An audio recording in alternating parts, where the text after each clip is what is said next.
Bienvenue dans ce nouvel épisode qui s'inscrit dans la thématique de la désintoxication à laquelle chacun de nous est appelé à s'engager. D'autant plus que aujourd'hui nous sommes quotidiennement exposés à l'hyperconnexion. Et c'est d'ailleurs la raison pour laquelle, à travers ce podcast, nous nous efforçons de vous apporter le maximum d'informations utiles à la reprise du contrôle de la gestion de nos émotions dans nos usages numériques en général, mais aussi dans la gestion de nos réseaux sociaux en particulier. L'hyperconnexion est vraiment un sujet d'actualité et ce, plus que par le passé. Les adolescents, les jeunes adultes, les adultes et même les personnes âgées sont tous concernés par ce sujet dont on ne peut nier l'existence. À travers cet épisode, nous allons davantage acquérir des notions, mais surtout des connaissances qui vont vraiment nous permettre d'atteindre cet objectif noble que nous nous sommes assignés à travers cette plateforme, à cette allure podcast. Voici l'épisode qui s'intitule « Une minute d'attention ».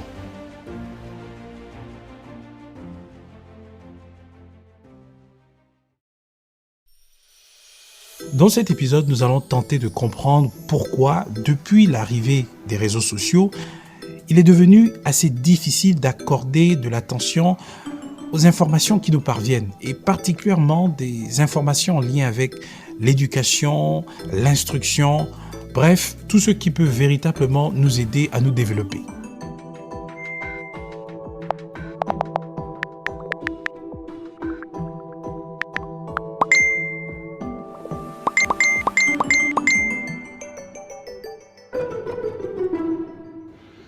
Facebook, Instagram, puis c'est à peu près tout en vrai, j'ai pas TikTok. Principalement Snapchat et Instagram, je dirais. Je suis quelqu'un de quand même globalement très connecté. Principalement TikTok et Snapchat. Je pense que je suis très connectée. TikTok et Snapchat. TikTok et Snapchat. Alors je suis sur Facebook, sur Instagram aussi. Hyper connectée, je dirais. Snap, TikTok, Instagram, des trucs comme ça quoi. TikTok, Snap, Instagram. TikTok la plupart du temps. Ouais, TikTok. Très connecté. Tout le temps. Les réseaux sociaux fonctionnent sur la base de l'économie de l'attention. L'attention est un mot très important. Le Larousse le définit comme étant la capacité de concentrer volontairement son esprit sur un objet déterminé. Nous comprenons par là que l'attention est liée à l'état d'esprit, donc à la disposition spirituelle, mentale, mais aussi intellectuelle d'un individu et donc de l'utilisateur d'un réseau social en particulier. L'attention donne du sens à l'information. Une information qui ne fait pas l'objet de l'attention et l'intérêt d'une personne n'a absolument aucun intérêt. Elle est inutile. Mais pour comprendre le lien et donc le rapport très étroit, le mariage finalement entre l'attention et l'information, il est important de faire un petit retour dans le temps.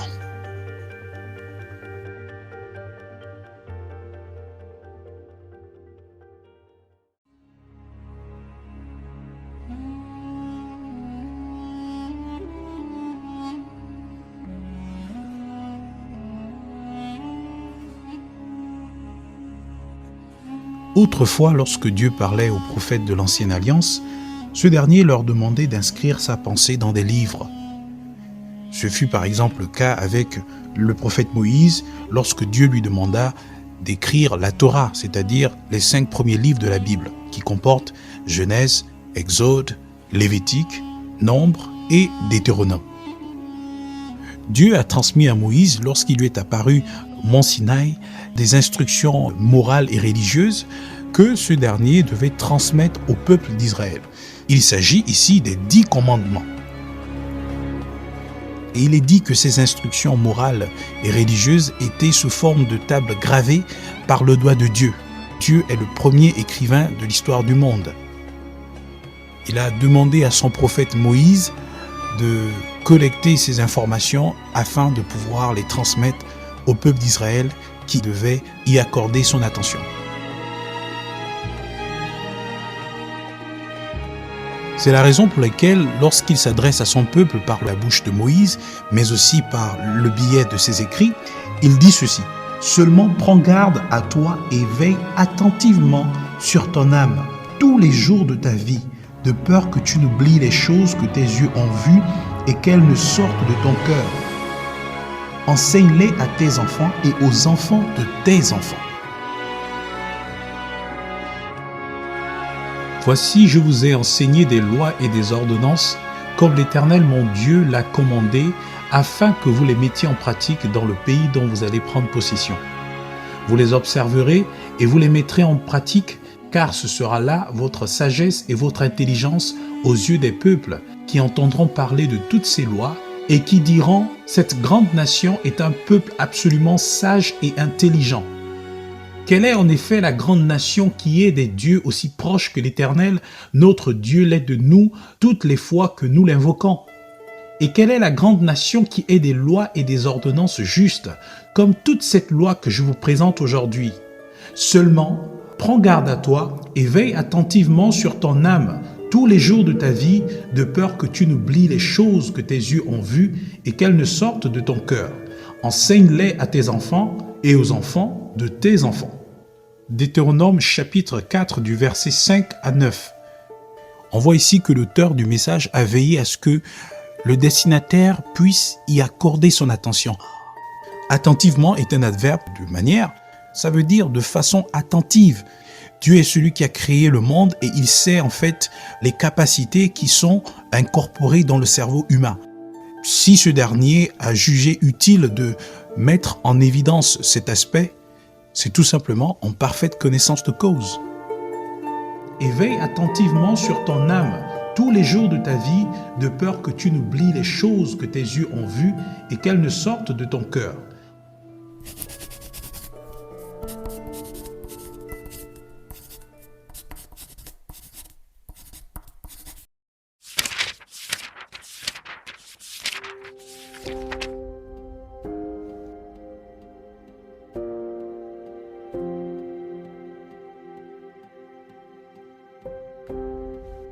Avec le temps, le succès de l'écriture et du livre en particulier va inspirer les acteurs de la diffusion de l'information que sont les médias aujourd'hui.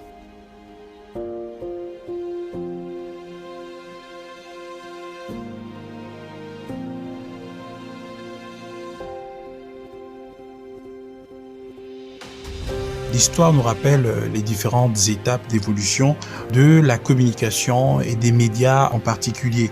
Donc à la base on a l'écriture, puis la fiche peinte, donc au Moyen-Âge, ensuite l'imprimerie au XVe siècle, la presse écrite au XVIIe, le télégraphe en 1835, le téléphone en 1876, le cinéma de 1900 à 1910, la radio en 1920, la télévision en 1940 et les réseaux sociaux à partir de 1998 voire 2000. Donc, dans le temps, on est quitté d'une communication qui était essentiellement faite sur la base d'un support physique, matériel, tangible, à une communication qui était de plus en plus électronique, numérique et immatérielle. L'idée derrière tout ça, en fait, c'est de pouvoir créer quelque chose à grande échelle.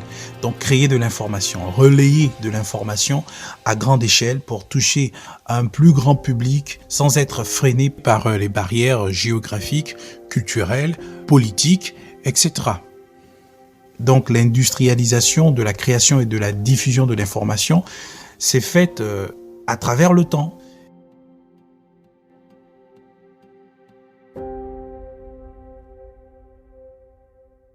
Souvenez-vous que l'information est l'essentiel de la communication. Elle façonne la vie sociale des individus. Elle est une connaissance et cette dernière ne peut bénéficier à son destinataire que si et seulement si ce dernier y accorde de l'intérêt. L'intérêt est déterminé par l'attention. Ce qu'il faut retenir ici, c'est que Dieu sait que le cerveau de l'homme, le cerveau de l'être humain, est particulièrement fragile. Autant il peut retenir une information facilement, autant il peut l'oublier, et ce pour une raison ou pour une autre.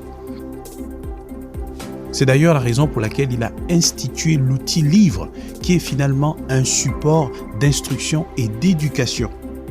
Le secteur de l'éducation s'en est bien inspiré, par exemple. Et avec le temps, on a compris que les médias se sont appuyés sur ce principe divinement établi qui consiste à inscrire une pensée importante sur quelque chose de matériel. Mais la dématérialisation du contact à l'information s'est installée graduellement et encore plus depuis l'arrivée d'Internet en général et des réseaux sociaux en particulier. Mais n'allons pas si vite. Rappelons tout de même les bienfaits de la connexion.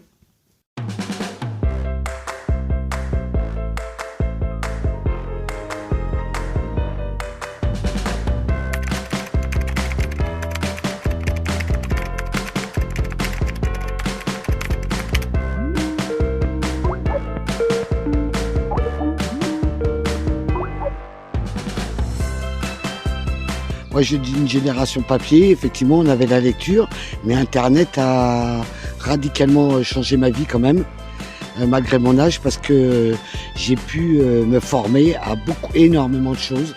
On peut y suivre des conférences, on peut y suivre des tutos sur le jardinage. C'est un gain de temps inimaginable. Si vraiment on veut s'instruire et tout ça, c'est une source inépuisable. J'apprends tous les jours.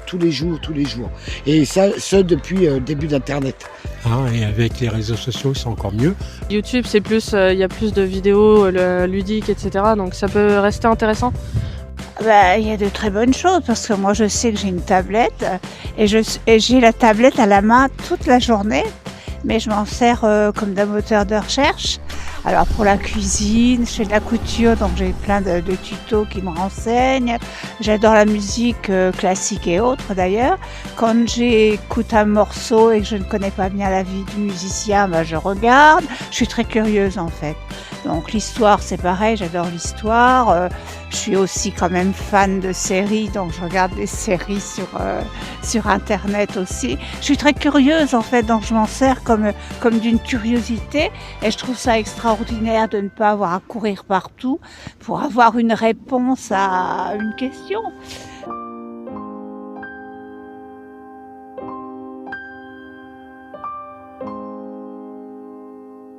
Internet a révolutionné le monde, et ce en touchant toutes les générations. Les barrières géographiques sont levées, de l'Amérique en Europe, de l'Asie en Océanie, en passant par l'Afrique.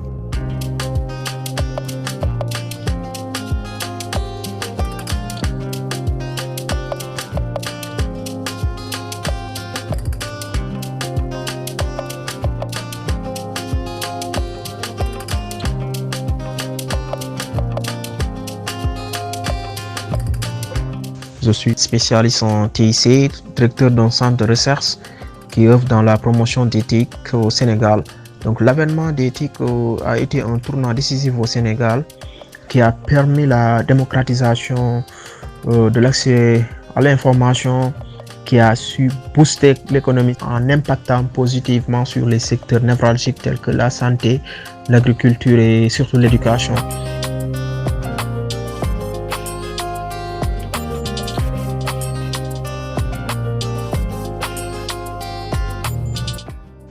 Particulièrement en République centrafricaine, la découverte de l'Internet pour moi a été très avantageuse dans le sens que pendant mes recherches au quotidien, je suis tombé à l'époque sur une université dans laquelle j'ai postulé pour une bourse et cela m'avait permis de partir, étudier dans le domaine de ce que je voulais et j'ai continué ma passion dans cela.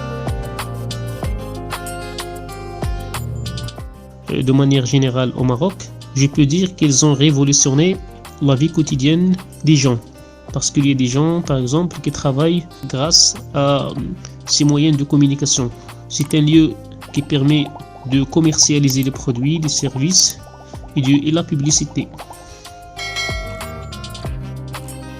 Par exemple, je peux vous dire que en matière d'apprentissage, ça m'a beaucoup aidé.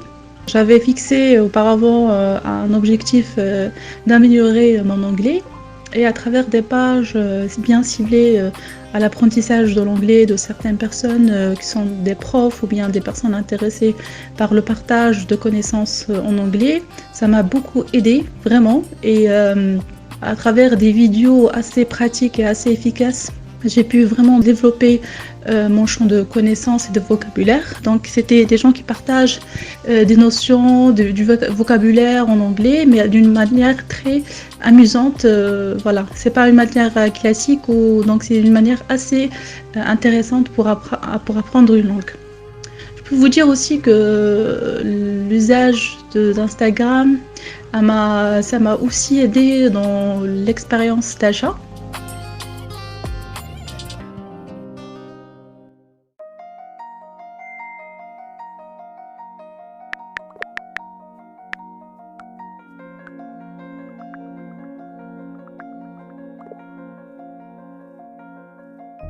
S'il est vrai que les réseaux sociaux, depuis l'arrivée d'Internet, ont contribué à faciliter l'activité humaine, les échanges, la recherche, l'éducation, mais aussi des activités professionnelles et commerciales, il n'en demeure pas moins que ces applications comportent un côté assez obscur, et seule la sincérité avec soi-même et le discernement nous donnent de comprendre ce qui se passe derrière nos petits écrans.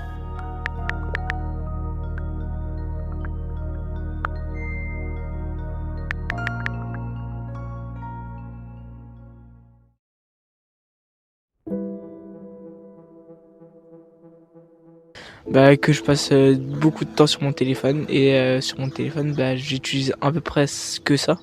Par jour je dirais 15 heures, 16 heures. Et je passe entre 5 et 6 heures dessus. À peu près 15-20 heures. Des fois j'arrive pas à dormir et du coup je joue à des jeux vidéo ou je regarde YouTube, un truc comme ça. Et donc je passe beaucoup de temps sur mon téléphone. Je me rends compte que ça fait déjà par exemple 1 heure que je suis sur le téléphone et je me dis que j'ai rien fait de ma journée quoi. Enfin 1 heure voire plus mais quand je suis quand je suis 1 heure voire 1 heure et demie sur Instagram, je me dis que là en fait ça m'ennuie, ça me déprime un peu de me dire que je suis restée là à rien faire. Dépitée on va dire, un peu dégoûtée aussi. Et puis je dirais même pas, non, c'est même pas une sensation de bonheur parce que ça apporte juste du bonheur le temps de quelques secondes, quoi. C'est le principe. Donc, inutile, ouais, voilà. H24, je suis connectée. Ma journée commence sur les réseaux sociaux. Qu'est-ce qui explique cela, en fait? Aujourd'hui, tout se passe sur les réseaux sociaux. Lorsque moi, je me réveille souvent avec une quiétude que il y a quelque chose qui s'est passé dans la famille. Premier réflexe, ce n'est pas d'aller leur demander. On peut même se retrouver dans la même maison. Premier réflexe, c'est de regarder le statut de chaque membre de ma famille. Peut-être qu'il y a un truc qui s'est dit. Aujourd'hui, tout s'est dit sur les réseaux sociaux. On a du mal à se parler entre nous. Même certains problèmes, on les explique ou on les règle sur les statuts et les stories. Je pense qu'il y a trop de choses faites pour inciter les jeunes à l'heure actuelle. Ils ne peuvent plus penser par eux-mêmes, il faut faire par rapport au réseau. Moi, je suis d'une autre génération parce que je suis né en 1952, donc j'ai 70 ans. Je pense que les jeunes sont actuellement, et c'est normal un peu parce que c'est l'évolution de la société, sur Internet, mais ne font confiance plus qu'à Internet. Et il n'y a plus le papier, il n'y a plus... et la vérité, c'est que sur Internet, ils regardent des choses très rapidement, mais ils n'ont plus la mémoire visuelle. Et la mémoire visuelle ne se fait que sur des livres, des papiers ou des choses qu'on a pu enclencher comme ça. Et donc, il y a une petite baisse d'intelligence au niveau de tout ce qui est géographie, histoire, toutes ces choses-là. Par contre, ils sont beaucoup plus forts dans l'actuel, mais qui est vrai et faux.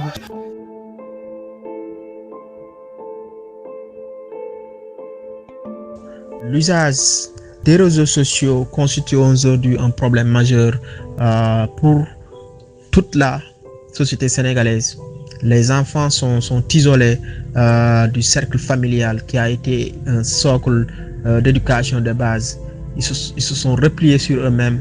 Ils communiquent avec des inconnus, des personnes qui ne partagent même pas leurs valeurs.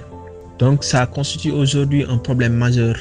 Et ils sont exposés à à de multiples dangers, tels que la pédopornographie, le cyberviol et aussi les harcèlements.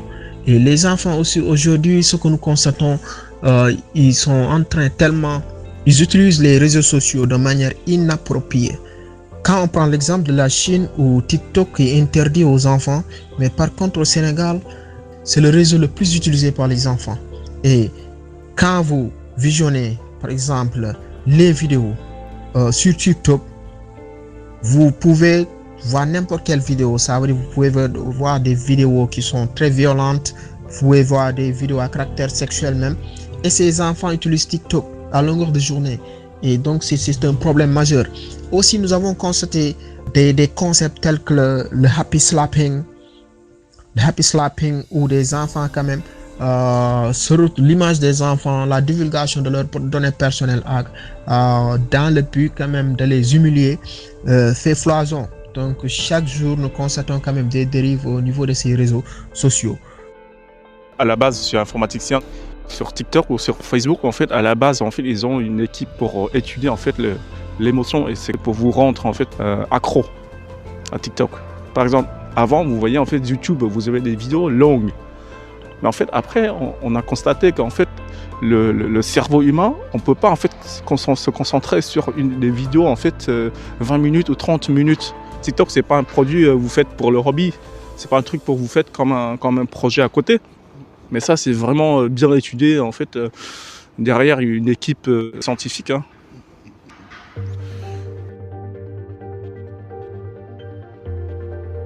Instagram est un réseau social qui a cet aspect de esthétique, on peut dire. C'est un réseau social qui donne toujours une image de l'image de la vie en rose, entre guillemets. C'est-à-dire que les gens partagent que du positif. C'est une bonne chose, mais pour autres, ça peut les impacter ou bien ça peut avoir de l'effet sur eux, de l'influence. On voit les gens sur Instagram qui partagent des photos de leurs voyages, des achats, du shopping. Donc voilà, donc pour certains, par exemple, des fois, les gens qui sont facilement impactés, ils peuvent se poser des questions. Pourquoi nous on voyage pas? Pourquoi nous on vit pas heureux? Pourquoi nous on n'a pas l'argent pour faire voyager à tel endroit ou tel endroit? Pourquoi? Donc voilà, un côté négatif qui peut avoir malheureusement impact sur le moral, sur l'état psychique de certaines personnes. Et aussi nous sommes confrontés à un problème, ça veut dire c'est l'âge numérique. L'âge numérique, parce que ces enfants utilisent des comptes. Et ces enfants arrivent même à faire de ce qu'on appelle l'usurpation d'identité, parce que pour ouvrir certains comptes tels que Facebook, ils sont obligés de rallonger leur âge. Ça veut dire c'est du fake. Les enfants commencent à s'habituer au fake. Ça veut dire il faut avoir 18 ans pour un compte Facebook. Les enfants diront ok, ils vont essayer de créer un faux profil. Ça veut dire c'est augmenter leur âge pour pouvoir ouvrir un compte.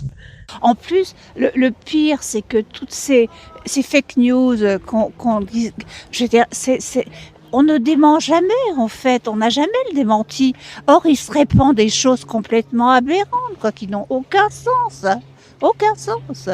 Et ça, c'est vraiment, moi je trouve que c'est une catastrophe. Franchement, en plus, qu'est-ce que ça apporte d'avoir 2000 amis alors qu'on parle même pas à son voisin de palier, quoi.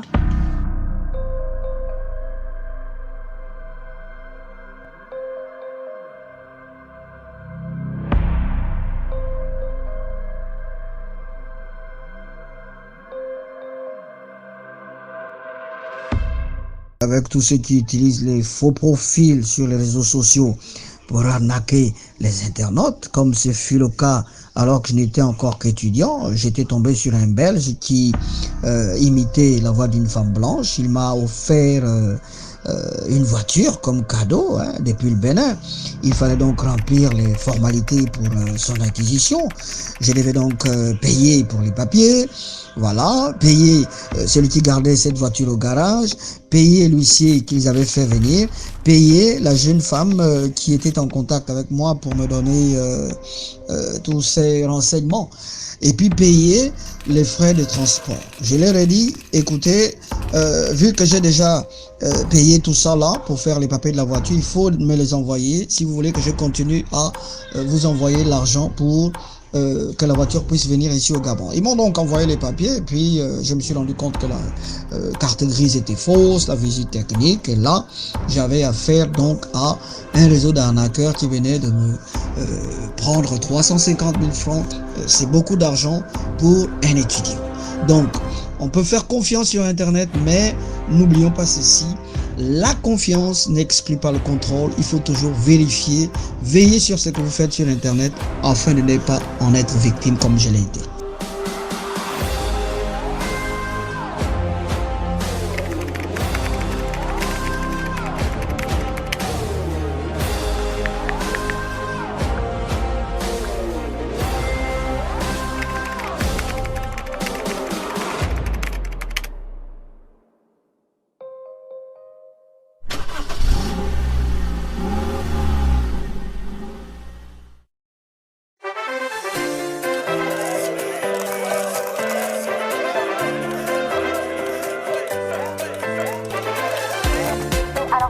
Je m'abonne de suite à toi. Merci beaucoup Olivier. Abonnez-vous tous à Olivier. Olivier, je s'abonne à toi. Merci beaucoup. Abonnez-vous tous à Olivier. C'est trop gentil Olivier, je suis abonné à toi. Merci pour les lunettes Mandy. Abonnez-vous à tous ceux qui veulent des cadeaux. Cliquez sur la photo et vous faites s'abonner. Merci à Amélie la brune. C'est devenu quelque chose, les gens sont devenus très égoïstes et je trouve, c'est moi d'abord et les autres, tant pis quoi, il n'y a qu'à voir le rapport au travail aussi, hein. C'est moi, je dois me réaliser, mais sans penser que si plus personne ne travaille, les écoles, les hôpitaux, tout ça, ça fonctionnera plus, hein. Ça ne tombe pas du ciel, hein. Mais tout le monde en fait se montre, voilà, en fait, si beau, en fait, j'ai un business qui décolle bien, voilà, en fait, et ça crée en fait la jalousie. Après, on dit que ouais, la jalousie, c'est votre problème, mais ça, c'est la nature, ça, c'est l'être humain, c'est la nature.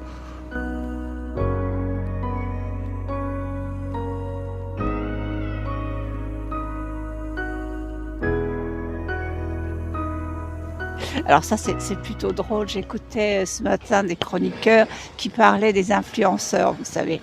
Alors, des influenceurs, évidemment, qui connaissent tout, évidemment. Alors, il y en avait une qui recommandait les bitcoins parce que c'était super, c'est sûr, alors que ça se casse la figure régulièrement. Et il y en avait un autre qui vantait des sacs à main. Des sacs à main, il y avait des belles ferrures sur les sacs à main. Alors il disait, c'est les Libanais qui font ça. Et alors, alors ça se fait en Libanie. Je me dis quand même, mais moi je fais du théâtre. Et je fais du théâtre aussi avec des jeunes comédiens. Mais ils n'ont plus de vocabulaire, en fait. Le vocabulaire manque. Et quand vous employez des mots un petit peu, même qui sortent pas forcément de l'ordinaire, mais enfin des mots, quoi, eh ben c'est juste s'ils se demandent pas si on les insulte pas, quoi.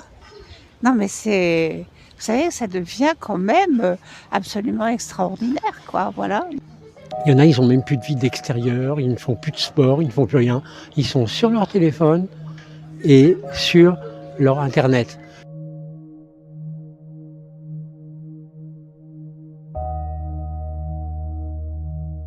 Tous ces éléments sont des indicateurs qui révèlent la présence d'un problème. Donc très clairement, ça nous prend du temps, ça nous déconnecte d'avec les personnes qui sont autour de nous, et là je parle vraiment d'un point de vue physique. Et même lorsqu'il s'agit de la connexion virtuelle avec d'autres personnes, en fait, on n'est pas connecté à la réalité de ces personnes. On est connecté juste à un idéal, en fait, de développement chez tout le monde, finalement. Et c'est de là, justement, que se développe la culture fake. Mais il y a encore quelque chose de plus important que ça, c'est que les algorithmes qui sont placés derrière ces réseaux sociaux, et particulièrement d'Instagram et de TikTok, ont un venin assez destructeur au niveau de la santé mentale des utilisateurs, et particulièrement chez les plus jeunes, où j'ai constaté que certains d'entre eux pouvaient répondre à certaines questions en affirmant certaines choses et leur contraire sans en avoir conscience, et ce, en moins d'1 minute. Pour les livres, je dirais 20%, 10%. Et après, tout le reste, c'est sur les réseaux sociaux et tout. Lire, c'est pas, voilà quoi, c'est pas ouf. C'est pas un truc que j'aime faire en fait. C'est pas... Déjà, d'être sur les réseaux sociaux, déjà, c'est... Pour certaines personnes, ça tue le moral. Et ça enlève la culture aussi. Pour lire les livres, pour sortir, pour... Après, pour moi, ça m'a pas tué parce que, tu vois, je fais des trucs culture, voilà quoi. Mais sinon, la lecture, je lis quelquefois, tu vois. J'ai pas de changement pour ma concentration, mais je pense que ça limite mon temps de travail. Je vais plus être sur des vidéos et moins penser à aller travailler et voilà. Je pense aussi que des fois par exemple sur TikTok, on peut apprendre plusieurs choses, mais c'est vrai, je vais moins lire, moins vouloir faire mes devoirs et voilà. Moi non plus, j'aime pas lire. Parce que en fait, tant que j'ai pas de audio ou même des choses visuelles, lire ça m'intéresse pas. En fait, j'arrive pas à m'imaginer les voix des personnages, les visages et tout. Du coup, c'est compliqué. Et les lettres, ça donne mal à la tête. Ouais, tu vois trop de lettres, trop de textes, ça donne mal à la tête. Mais pourtant, sur des écrans, on voit des lettres. Mais c'est pas pareil. Non, on est sur du papier, il y a plein de lettres, plein de textes, alors que le téléphone, c'est vraiment ça. C'est animé. T'entends, il y a des voix, c'est pas pareil. Je pense que lire sur téléphone, ce serait plus intéressant que lire sur papier. Vous pensez aussi? Ouais.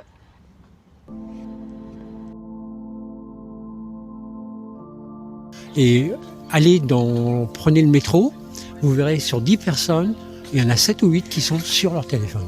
Il n'y a plus de vie sociale. Voilà.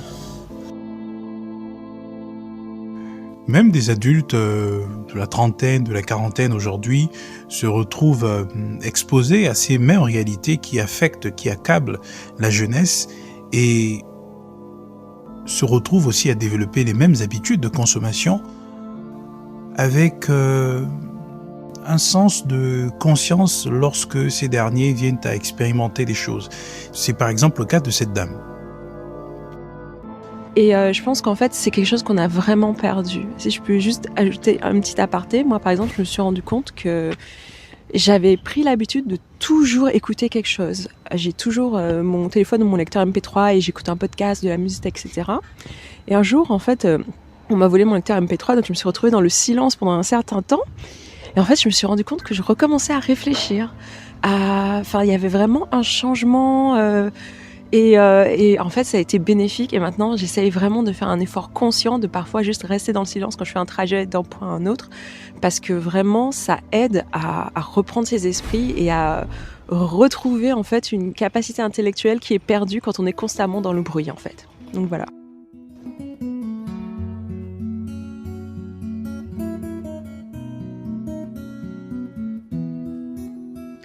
Aujourd'hui, les personnes âgées sont vraiment bien placées pour voir la différence entre l'ère où tout était matériel, où tout était tangible, il y avait le rapport social, le rapport vraiment à l'humain, et cette nouvelle culture où tout est désormais numérisé, tout est désormais virtuel.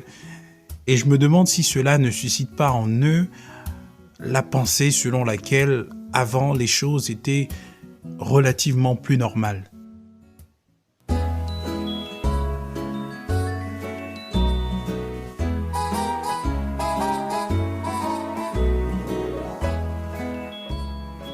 Non, déjà ça n'existait pas tout ça. Nous on avait nos amis qu'on se faisait nous-mêmes, point final.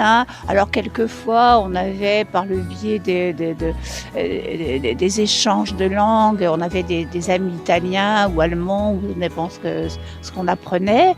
Bon, mais c'était à peu près tout quoi. Le réseau d'amis était ceux qu'on se faisait, soit à l'école, soit voilà. Et ça suffisait largement. Ça suffisait largement parce que tous ces gens-là qui se rencontrent sur Internet, mais ils se connaissent pas, ils savent pas qu'ils ont affaire. Voilà. Dans mon temps, quand on était jeune, on n'avait pas tout ça. Le téléphone, ça n'existait pas. Le portable, ça n'existait pas. Et donc, si on voulait voir nos amis, il fallait sortir, il fallait les voir. La plupart du temps, quand on sortait, nos parents étaient un peu plus serrés et secs. Donc, il fallait aller faire quelque chose, faire du sport, aller quelque part, aller à la médiathèque ou aller chercher un livre. Et en fin de compte, on allait vers les gens. On allait vers les gens. Ils vont plus vers les gens. Ils n'ont plus de vie. Leur vie sociale est à travers les réseaux, Facebook, tout ça. Ils n'ont plus de vie sociale orale avec des gens face à face. Comme vous et moi, là, actuellement.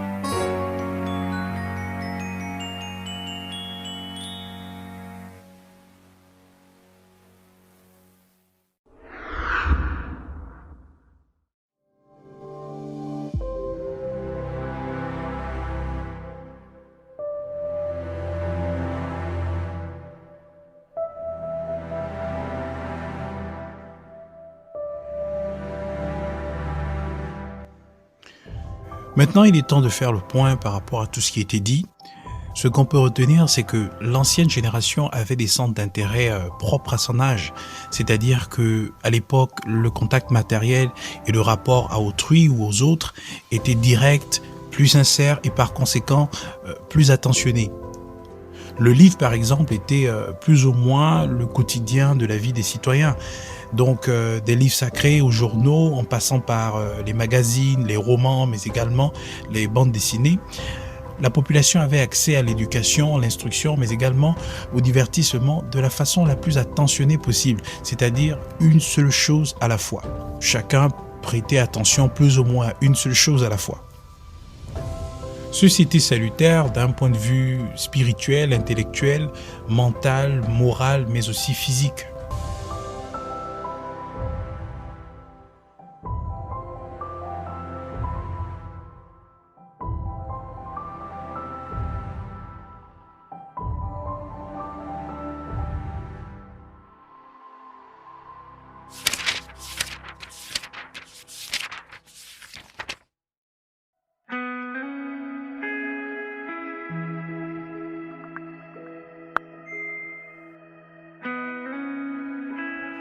La génération actuelle est particulièrement caractérisée par l'hyperconnexion. Et ça, bien entendu, c'est lié au fait de l'évolution de la société qui a imposé le numérique quasiment dans tous les domaines d'activité. Et l'une des conséquences majeures de l'hyperconnexion est la fracture du lien social, et ce d'un point de vue physique et matériel. Et cela favorise l'installation d'une nouvelle civilisation qui tend à se détacher de plus en plus de la vie réelle.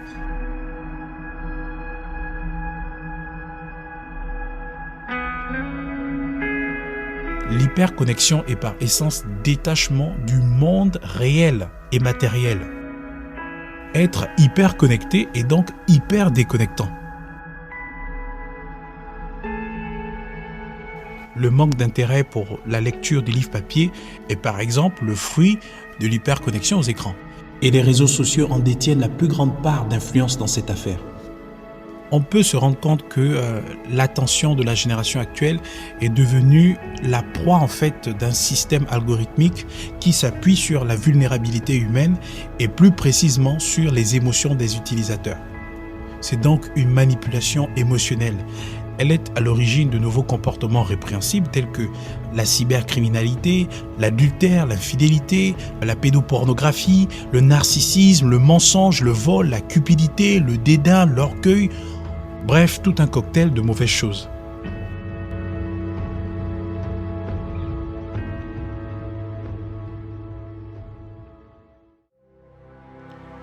Qu'il s'agisse de l'ancienne ou de l'actuelle génération, Nous sommes tous exposés à l'abondance d'informations devant nos écrans et ce de façon quotidienne.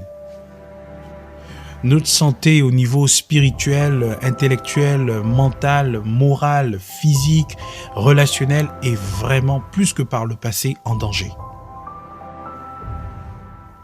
Et nous devons prendre conscience que notre attention est l'objet de la convoitise d'une multitude d'acteurs à travers le numérique, donc à travers le virtuel. Notre attention est la seule porte d'accès à ce qui est bon ou à son contraire, tout simplement.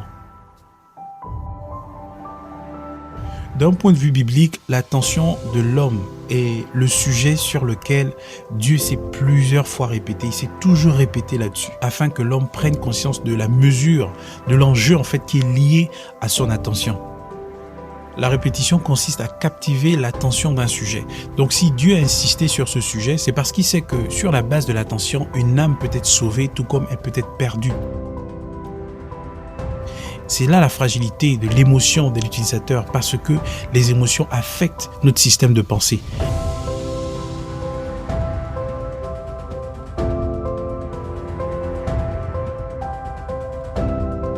Seulement prends garde à toi et veille attentivement sur ton âme tous les jours de ta vie, de peur que tu n'oublies les choses que tes yeux ont vues et qu'elles ne sortent de ton cœur. Enseigne-les à tes enfants et aux enfants de tes enfants. Tout m'est permis, mais tout n'est pas utile. Tout m'est permis, mais je ne me laisserai pas asservir par quoi que ce soit. Jésus pouvait dire, vous connaîtrez la vérité et la vérité vous affranchira. Que celui qui a des oreilles pour entendre, entende.